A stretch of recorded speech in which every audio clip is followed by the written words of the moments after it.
Presiden Joko Widodo kembali meninjau pembangunan tol Palindra atau Palembang Indralaya pada Kamis 3 Maret 2016. Aktivitas pembangunan tol dengan panjang 22 km tetap dilakukan, walaupun Presiden RI akan melakukan kunjungan kerja ke lokasi ini. Hanya pengamanan yang diperketat penjagaan.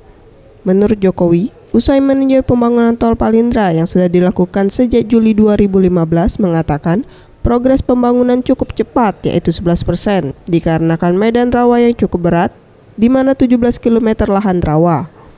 Sedangkan untuk pembebasan lahan, sekitar 71% yang sudah dibebaskan, namun kedepannya urusan pembebasan lahan akan selesai. Diharapkan di tahun 2017, tol Palindra sudah bisa dilewati oleh umum, sebagai jalan pendukung untuk kelancaran perekonomian daerah. Ya ada 1-2 biasa lah, di Lampung ada, di sini ada, kemarin di Sumu juga 1-2, tapi insya Allah nggak ada masalah. Sudah menghambat Pak ya? Sudah berapa persen pembebasan? 71. Ya dikit lah. Sekarang lagi musim cuaca hujan Pak. Enggak, ini kan kerja terus, tapi memang harus disedot pompa. Namanya rawa ini, hujan atau nggak hujan sama saja karena ini rawa. Mega Dwi Handayani, Safety Rizky, Sriwijaya TV.